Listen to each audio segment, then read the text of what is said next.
j'ai une boîte en main. Vous êtes habitués avec ce genre de jeu, casse-tête, puzzle, comme vous l'appelez. Ça, c'est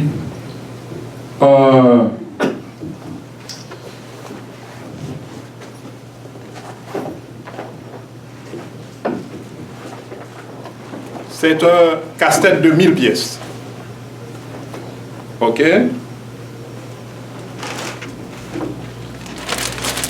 Je vais faire quelque chose avec.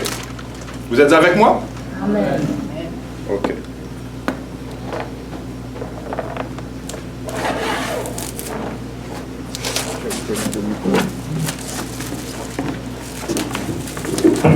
Merci beaucoup, merci infiniment. OK, suivez-moi attentivement. OK. Laissez-moi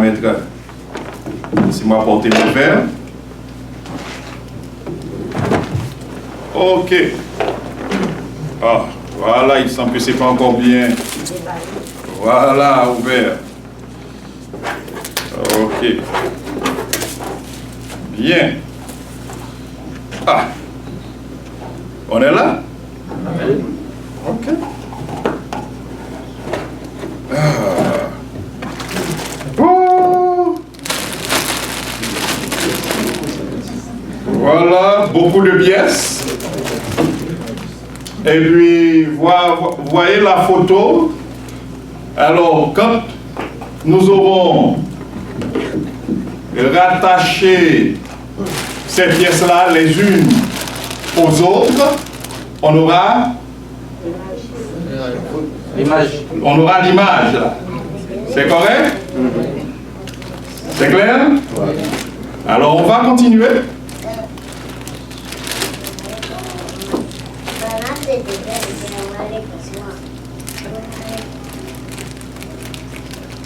On va faire des casse-têtes. Ouais. On va faire des casse-têtes. On va faire des casse-têtes, Gislaine. Bon, OK. Qu'est-ce que j'ai fait? Une pièce. J'ai pris une pièce. OK. Qu'est-ce que j'ai fait? Je l'ai jeté. Bon. Maintenant, merci. Maintenant, j'aimerais trouver quelqu'un de très intelligent. Quelqu'un de très intelligent, capable de prendre le sachet dans mes mains pour réaliser le casse-tête, réaliser l'image sans faute. Est-ce qu'il y a une politique de remboursement? Sans tricherie. Est-ce que quelqu'un, sans tricher, peut prendre, peut accepter de prendre ce sachet avec la promesse de réaliser le casse-tête sans trou, sans creux? Mais il va manquer une pièce. La pièce. Non, j'ai demandé s'il y avait politique. Impossible. Pourquoi dites-vous que c'est impossible? Ah.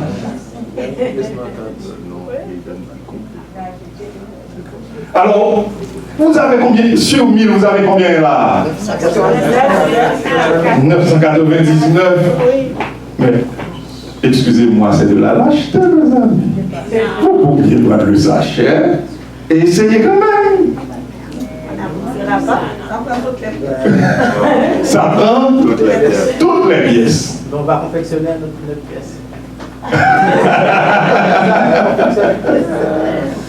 Donc, il faut toutes les pièces.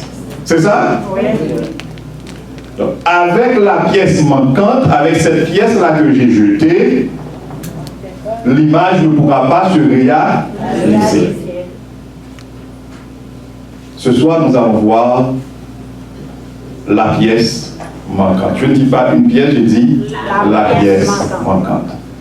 Et je ne veux même pas dire tout simplement la pièce manquante, mais la pièce qu'ils ont jetée. la pièce qu'ils ont jetée.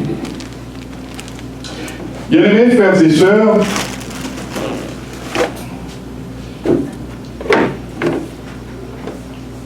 il y a beaucoup de problèmes qui se présentent dans notre société, qui se posent dans notre société. Ils sont nombreux, les spécialistes, les savants, géologues, psychologues, sociologues, théologiens, etc., qui cherchent à apporter des réponses à ces problèmes, à ces questions. Mais permettez-moi de vous dire qu'il leur sera vraiment difficile et même impossible de porter des réponses adéquates à ces questions. Il leur sera toujours impossible de trouver des solutions à ces problèmes-là, tant qu'ils gardent à l'écart ces deux pièces. Cette pièce dont je vais vous parler.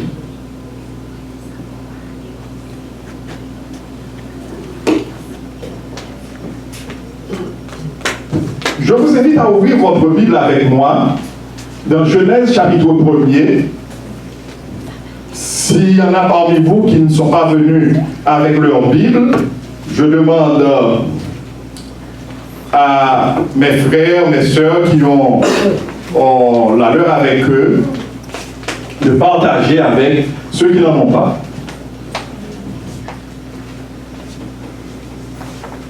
Ok. Bien.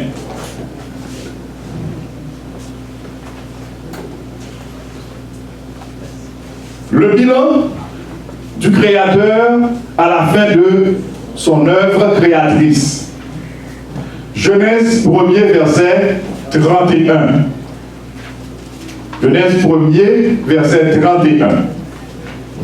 Qu'est-ce que nous lisons dans Genèse 1er, verset 31? Dieu vit tout ce qu'il avait fait. Et voici, tout était très bon. Ainsi, il y eut un soir, il y eut un matin, ce fut le 6e jour.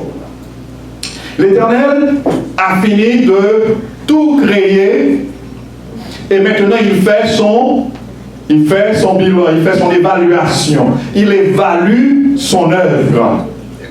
Et comment a-t-il trouvé son œuvre? Très bon. Très bon. Très bon. Zéro faute. Parfait. Très bon. C'est ce que dit là la parole de la Bible, la vérité absolue de Dieu.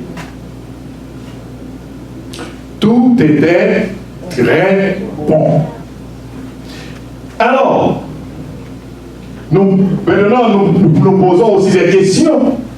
D'où vient, par exemple, que les animaux se mangent pour survivre? On parle de chaîne alimentaire. La chaîne alimentaire, les gros qui mangent les petits. Et cela non seulement dans les jungles, et aussi dans la mer. Vous voyez, les gros poissons qui mangent les moyens qui mangent les petits, etc. Et quand nous nous référons à la Genèse, vous avez eu le temps de fermer la Bible, vous pouvez la rouvrir. Vous allez voir à partir du verset 27, lisons un peu. Genèse 1er à partir du verset 27. Qu'est-ce que nous lisons? Dieu.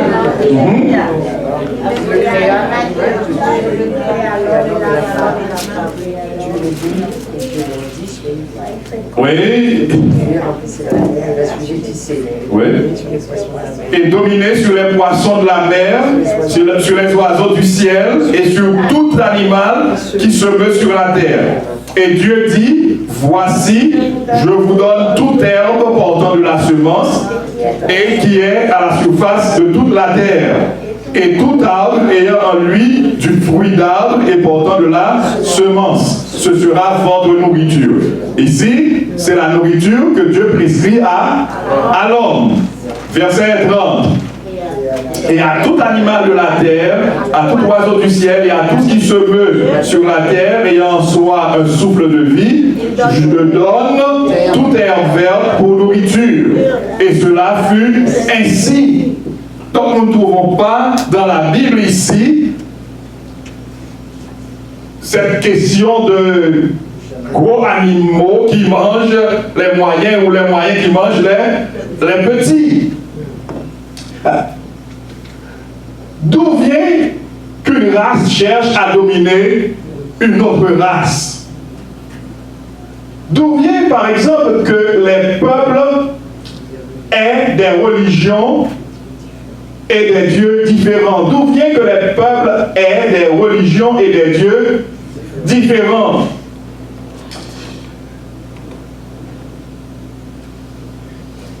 Écoutez bien. Vous allez entendre un sociologue réfléchir, il va vous parler de religion, des religions en général, et il va vous dire que ce sont des phénomènes de société. C'est un phénomène de société.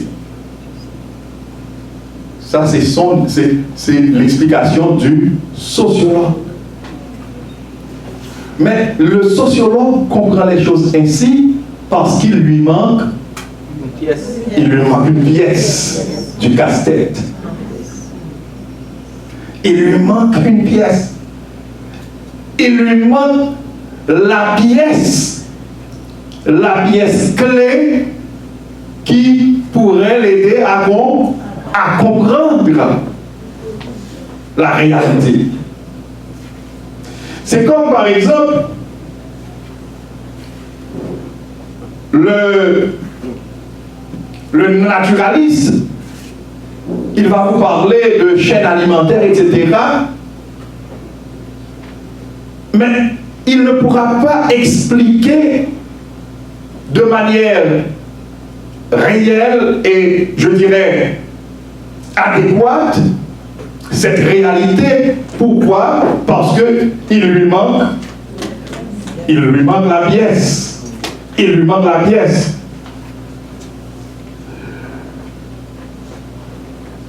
Pourquoi un homme peut-il se sentir une femme, ou bien peut se sentir femme, si vous me permettez de le dire ainsi, dans la peau d'un homme? Pourquoi un homme peut-il se sentir une femme dans la peau d'un homme? Ou pourquoi une femme peut-il se sentir un homme dans la peau d'une femme? Le psychologue va venir avec des explications. Le sexologue va venir avec des explications. Mais je vous assure, si le psychologue ou le sexologue là, il n'a pas cette pièce dont nous allons parler, il ne va pas expliquer la réalité. Pourquoi un être humain peut-il éprouver des désirs pour un animal? Oui, à la zoophilie. Filiation sexuelle.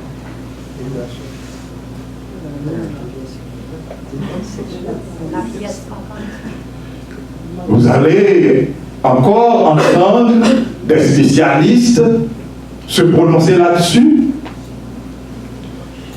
Et ils risquent même de dire à une personne qui aurait de tels désirs, eh bien, cherchez à vous mettre en harmonie avec vous-même. Peut-être qu'en réalité, vous êtes un animal dans la peau d'un être humain.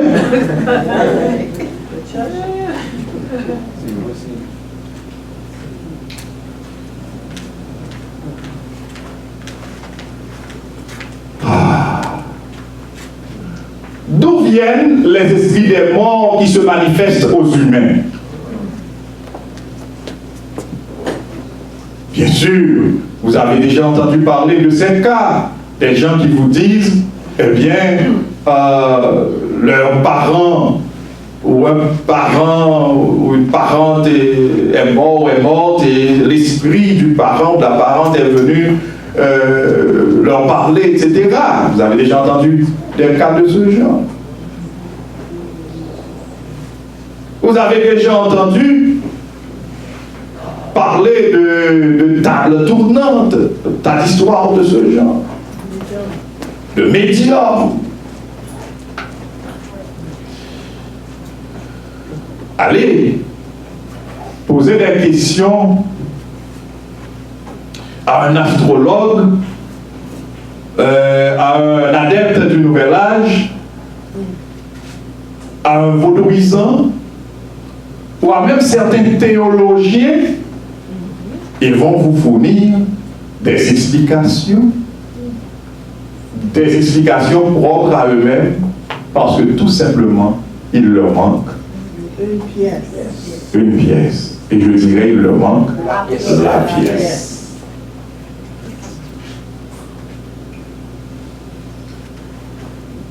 J'ai choisi de traiter ce sujet sous l'inspiration du Saint-Esprit, parce que nous vivons dans une société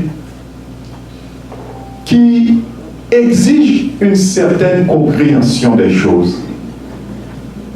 Nous sommes à l'école, nous sommes à l'université, nous côtoyons des amis, des collègues, et ils font des réflexions en notre présence. Nos enfants reçoivent une certaine formation.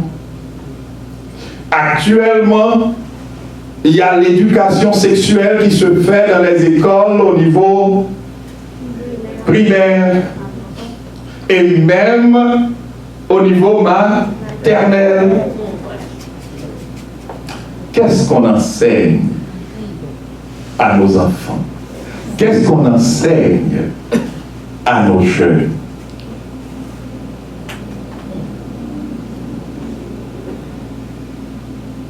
Est-ce que vous prenez du temps pour réfléchir sur ces questions?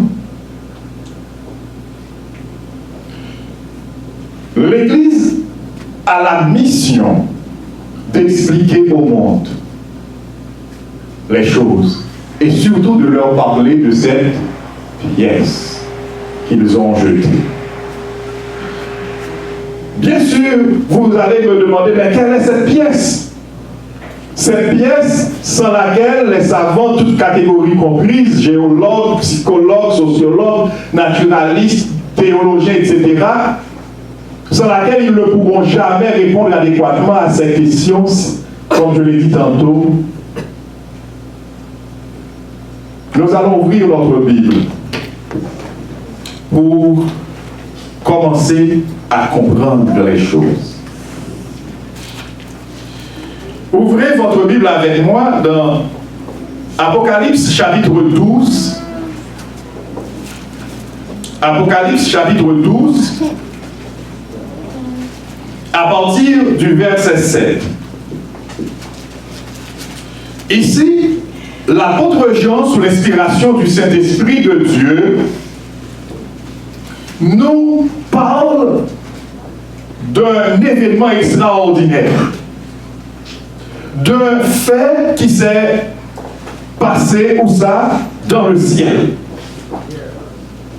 Apocalypse 12, à partir du verset 7. Qu'est-ce que nous lisons? Il y eut une guerre dans le ciel. Michel et ses anges combattirent contre le dragon. Et le dragon et ses anges combattirent, mais ils ne furent pas les plus forts. Et leur place ne fut plus trouvée dans le ciel. Et il fut précipité, le grand dragon, le serpent ancien, appelé le diable et Satan, celui qui séduit toute la terre. Il fut précipité sur la terre et ses anges furent précipités avec lui. Arrêtons-nous un instant. Quand on parle des anges de Satan, des anges qui l'ont accompagné, Si vous voulez avoir une idée de la quantité de ces anges, allons au verset 1 à 3 du chapitre pour voir. Un grand signe parut dans le ciel. Une femme enveloppée du soleil, la lune sous ses pieds et une couronne de 12 étoiles sur sa tête. Elle était enceinte et elle criait, étant en travail et dans les douleurs de l'enfantement. Un autre signe parut encore dans le ciel. Et voici, c'était un grand dragon rouge, ayant 7 têtes et 10 cornes. Et sur cette tête, ce diadème. Sa queue entraînait le tiers des étoiles du ciel et les jetait sur la terre. Les étoiles, arrêtons un instant, les étoiles ici représentent les anges du ciel. Faites-vous une idée. Vous voyez, c'est avant-hier que nous étions en train de voir les anges qui adoraient Dieu, qui exaltaient le Créateur dans Apocalypse 4. C'était des milliers, des myriades de myriades. Ils sont extrêmement nombreux. Alors, ici, le dragon a entraîné avec lui quel pourcentage? Le tiers. Alors, quelle fraction? Le tiers. Vous vous faites une idée, c'était beaucoup d'anges. Donc, quand on dit Satan, alors, et ses anges, le dragon et ses anges, il ne faut pas voir quelques milliers d'anges, mais c'était de nombreux, beaucoup d'anges. Beaucoup d'anges. Alors, revenons au verset 7 à 12. Au verset 9, nous avons vu, il fut précipité le grand dragon, le serpent ancien, appelé aussi le diable et Satan. Chaque titre ici a un sens particulier. Le dragon. Vous allez voir, ce nom dragon va être utilisé au chapitre 12, au chapitre 13 aussi. Et cet animal terrible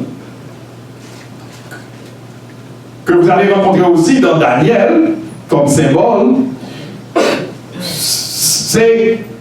c'est pour vous montrer, parce que remarquez bien, il n'y a pas un animal vraiment comme on connaît les animaux, leurs noms, etc. Un animal que vous appelez dragon, mais c'est un symbole d'animal terrible qui inspire la frayeur. Et aussi, c'est le serpent ancien, le rusé. Il est appelé aussi le diable. Diable, diabolos, grec, qui signifie le diviseur. Et Satan, de racine hébraïque, qui signifie adversaire. L'ennemi, l'adversaire, celui qui est contre Dieu, celui qui est contre le peuple de Dieu. Ok? Mais il dit aussi, l'apôtre Jean dit aussi quelque chose de très important de lui, pas de lui-même, de Jean, mais du dragon. L'apôtre Jean dit, il fut précipité sur la terre, celui qui séduit toute la terre. Il séduit, alors il a pour objectif de faire quoi? Séduire toute la terre. Séduire.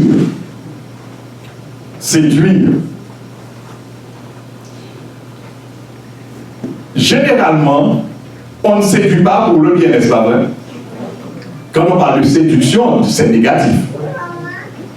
Séduction. Il séduit, mais il faut aussi s'entendre, comme on dit, et quand on cherche à séduire, on ne le fait pas n'importe comment. Chez nous, et on dit, c'est Axio Yomene Fourmis, la caille. Vous n'allez pas attirer la fourmi ou des fourmis avec le vinaigre, mais avec du sucre. Donc, comme par exemple, si vous prenez un chat et un rat, le chat peut se mettre à jouer avec le rat, jouer avec la souris, mais est-ce que vous pensez que le chat est ami de la souris? Qu'est-ce qu'il cherche à faire?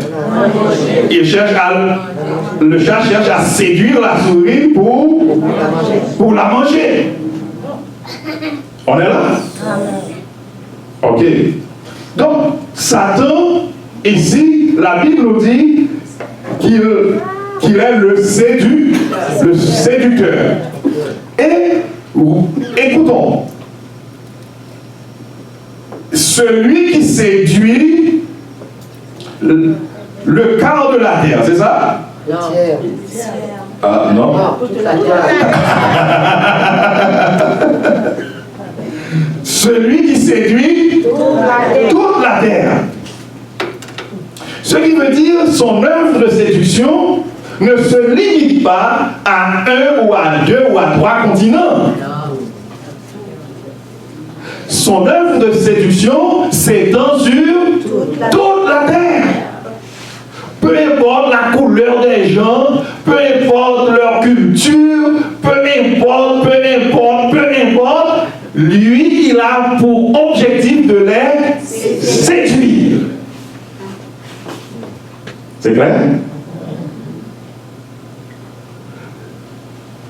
Il a ses stratégies pour le nord, ses stratégies pour le sud, ses stratégies pour l'est, ses stratégies pour l'ouest. Parce qu'en fait, il ne vise pas une partie de la terre, il vise toute la terre. Ça doit être clair dans notre pensée. Quand on parle de ce personnage, de son œuvre de séduction, il ne faut pas voir seulement ce sont ces gens-là qui croient dans des choses, qui croient dans des choses primitives. Ça, c'est... Non.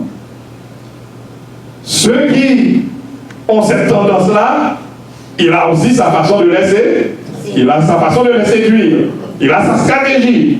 Et les autres qui n'ont pas cette tendance, il a aussi sa façon de les séduire. Parce que dans son plan, ou je dirais, son plan est un plan global.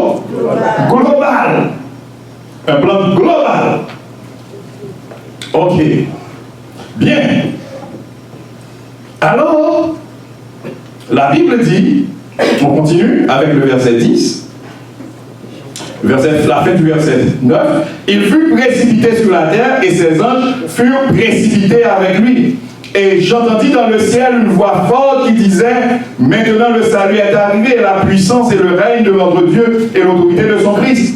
Car il a été précipité, l'accusateur de nos frères, celui qui les accusait devant notre Dieu, jour et nuit. Verset 11. Et ils l'ont vaincu à cause du sang de l'agneau et à cause de la parole de leur témoignage. Et ils n'ont pas aimé leur vie jusqu'à craindre la mort. Verset 12.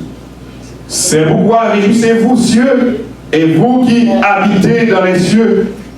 Malheur à la terre et à la mer, car le diable est descendu vers vous, animé d'une grande tendresse. Animé d'une grande colère. Animé d'une grande colère, sachant qu'il a peu de temps. Animé d'une grande colère, sachant qu'il a peu de temps. Ici, l'apôtre Jean nous révèle quelque chose d'extraordinaire. Une bataille, un conflit qui a commencé où ça? Dans le ciel. entre Michael et ses anges, Michael avec ses anges, et l'adversaire,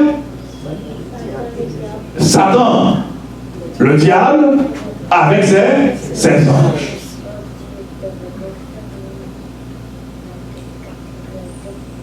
Mais vous vous demandez, ah mais, c'est d'où vient-il ce Satan-là dont il parle? Ok? Pourquoi Dieu a-t-il créé Satan? Ah. Dieu n'a pas créé Satan. Dieu n'a pas créé Satan. Dieu a créé un ange très intelligent. Si nous lisons dans Ésaïe, chapitre 14, et dans Ézéchiel, chapitre 28, Dieu a créé un ange très intelligent. Et on l'appelle astre brillant dans la Bible. Ésaïe 14, verset 12, à partir du verset 12. Te voilà tombé du ciel, astre brillant, fils de l'aurore.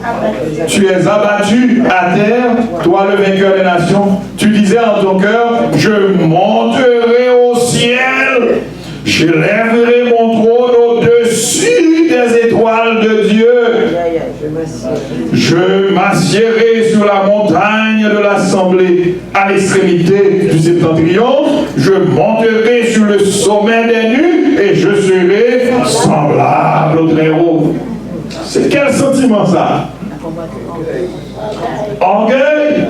Il a convoité, j'ai entendu, convoitise, il a convoité quelle place?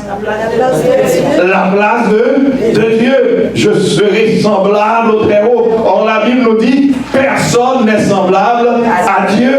Donc lui, il veut être semblable à Dieu. En d'autres termes, il ne veut pas y avoir deux dieux. Donc il veut supplanter Dieu, prendre la place de Dieu. Et vous me dites, vous allez me dire, mais pourquoi, comment se fait-il qu'un être que Dieu a créé, et parce que tout ce que Dieu a créé a été trouvé bien, parfait, non seulement sur la terre, mais dans tout l'univers. Pourquoi? Eh bien, je vais vous dire quelque chose. Dieu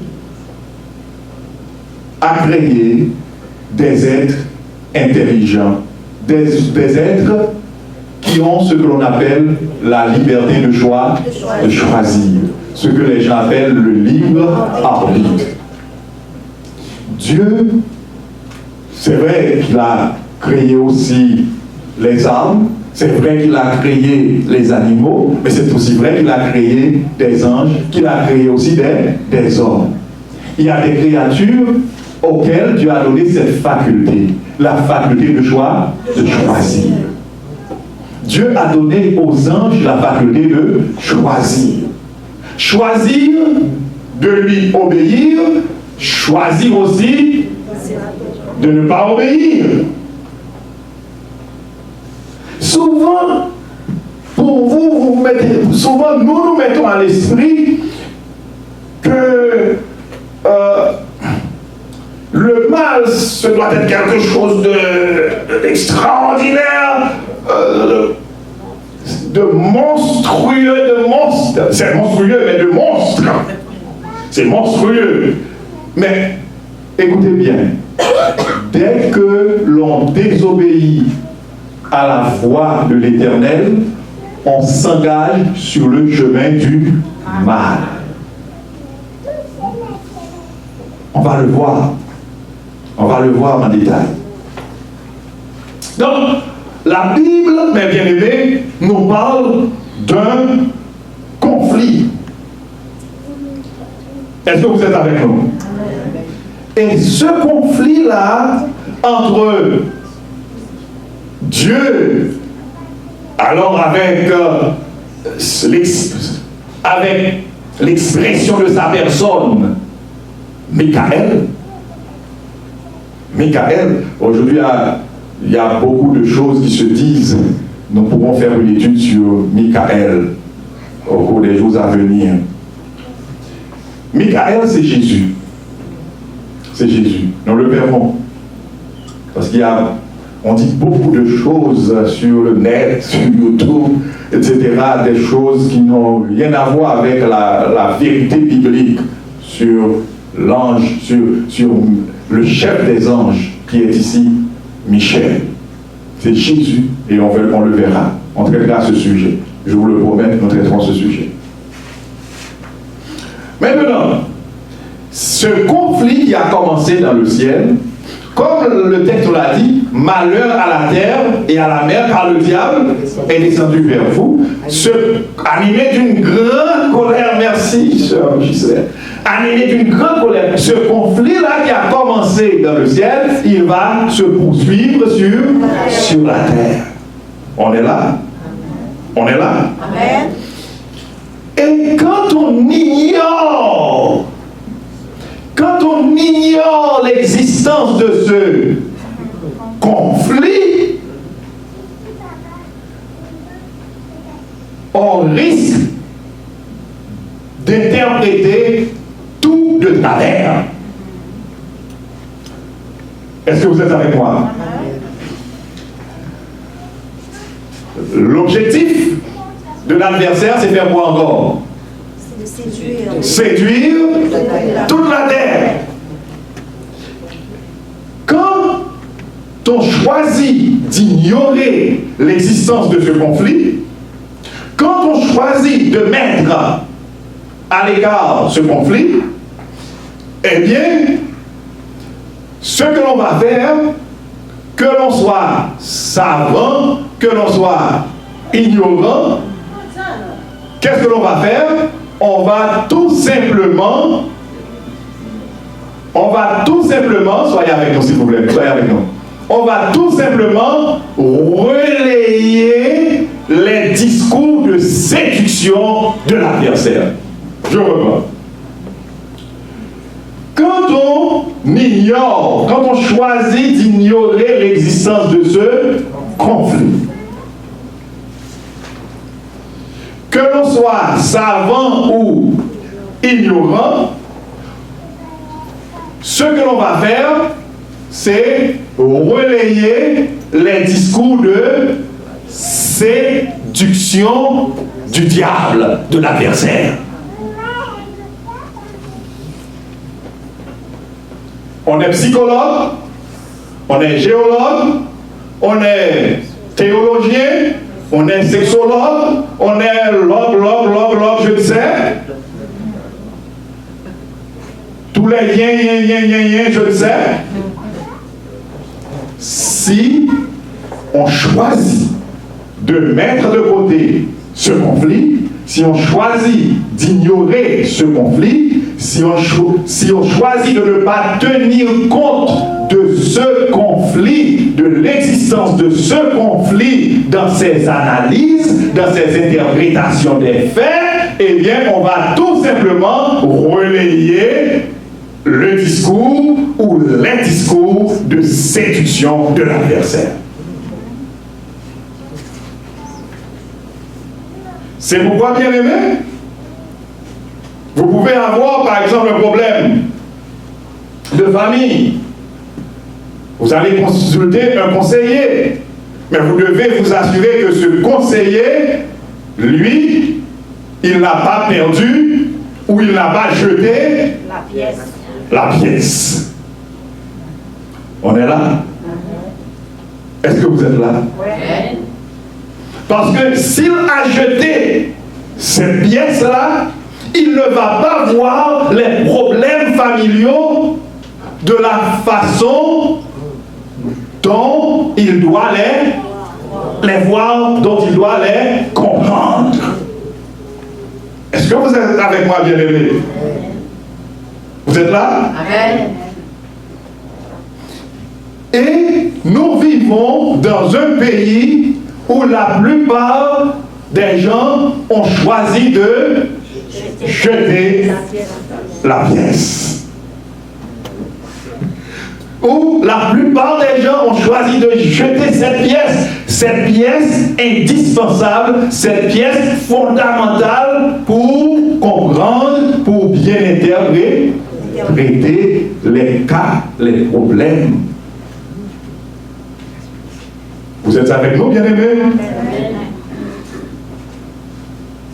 Vous êtes avec nous? Amen.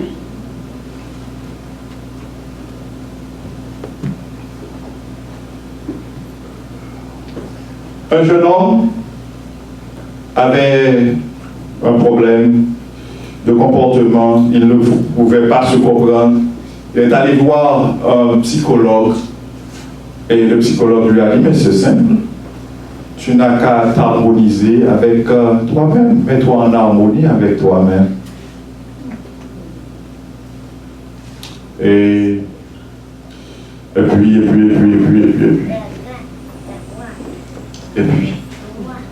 puis.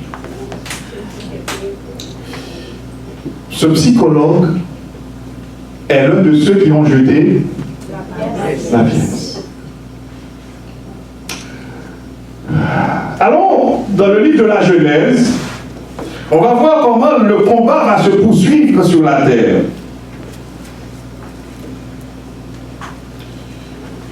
Accordez-moi quelques minutes, s'il vous plaît, parce qu'il va être 30. Je vais être très court dans ça. Genèse chapitre 3.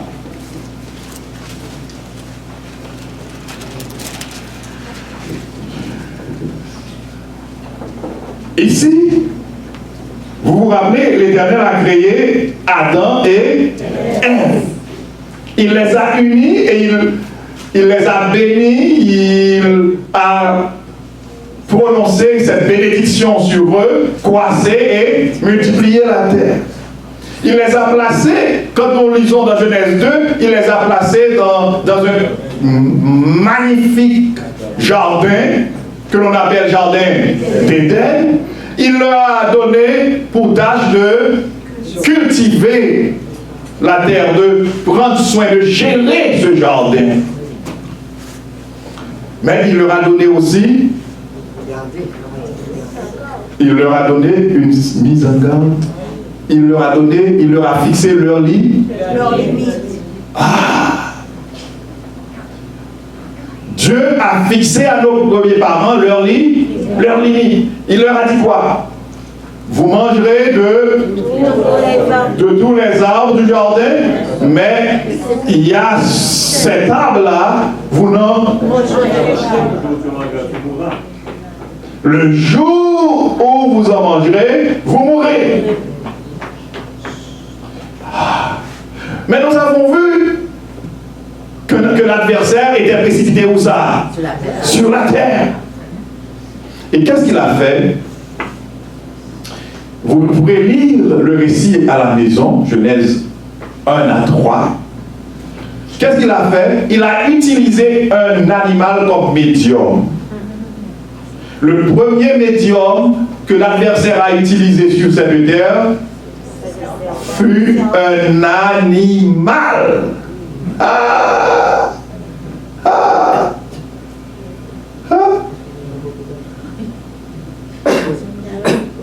Un animal. Il y a quelqu'un qui me suit de près. J'aime ça. Quand je parle et que les gens me suivent de près. Félicitations. Aujourd'hui, vous savez, certains savants disent que, par exemple, le mâle peut, deux mâles, je ne dis pas le mot, deux mâles peuvent cohabiter, ou deux femelles peuvent cohabiter, parce que, en fait, ils ont remarqué que chez certains animaux, parfois, ils font certains jeux.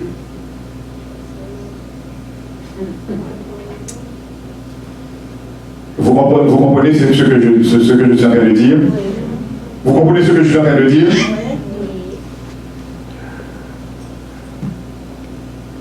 Ils ont perdu. Ils ont perdu. Le premier médium utilisé par l'adversaire ici est un animal. Donc l'adversaire peut utiliser utiliser des animaux, il peut utiliser sous les yeux de quelqu'un qui a déjà jeté la pièce, ou qui a égaré la pièce, ou qui a perdu la pièce, et puis il porte un chien à chercher à faire des jeux, vous comprenez, avec un autre chien, pas avec une chienne. Et maintenant, cette personne-là qui a déjà perdu ou égaré la pièce, elle va saisir cette occasion pour dire, donc, au niveau du règne animal, c'est normal. J'espère être clair. Mais tout simplement parce que cette personne ne sait pas qu'au commencement, l'adversaire a utilisé comme médium un animal. Donc il peut toujours utiliser des animaux pour porter des gens qui ont perdu la pièce à se faire porte-parole de ses discours, de ses séduction. On est là? Je ne sais pas si je suis clair. Veuillez l'Esprit de Dieu m'aider à être clair et vous aider à comprendre aussi.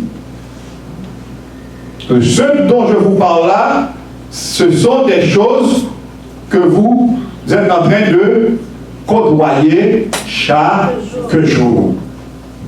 Et vous qui êtes ici, qui écoutez la parole de Dieu, vous devez comprendre la parole de Dieu. Et s'il vous arrive à devoir partager la lumière de la parole de Dieu avec quelqu'un, vous devez être en mesure de le faire. D'accord? C'est clair? Donc, alors il utilise le serpent et on connaît l'histoire. Vous pouvez lire à la maison. Le serpent dit à la femme. Mais est-ce que c'est le serpent qui parlait vraiment? Non. C'est l'adversaire qui a utilisé le serpent comme médium, comme moyen. Et le serpent dit à la femme, est-ce vrai que Dieu a dit que vous ne mangerez pas des fruits? Il a remis en question la parole de Dieu. Et jusqu'à présent, il continue à le faire. Remettre en question la parole de Dieu. Et Ève a déclaré, non, nous pouvons manger de tout, sauf cet arbre, car il a dit le jour où nous en mangerions, eh bien non. Et le serpent de répondre, vous ne mourrez pas.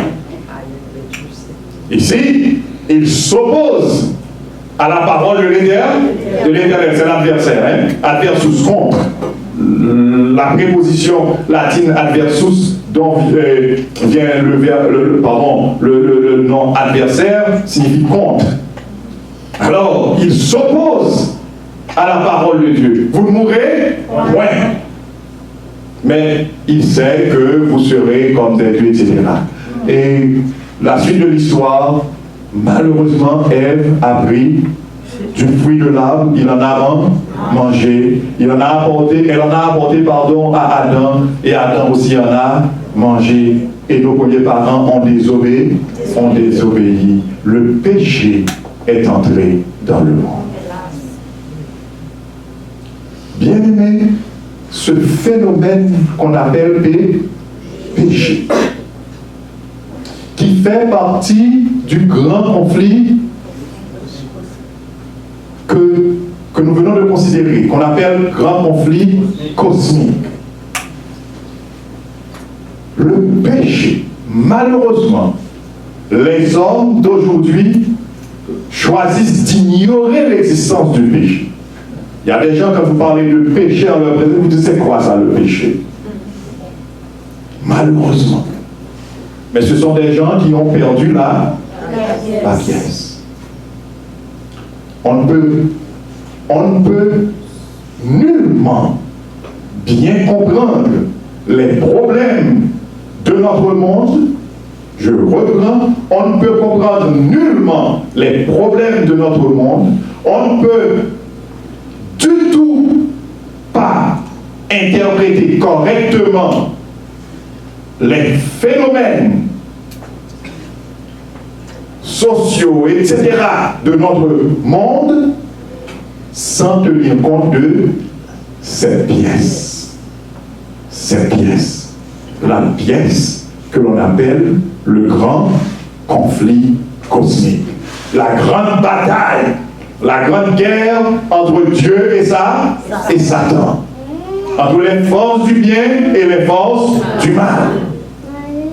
Entre la vérité et l'erreur.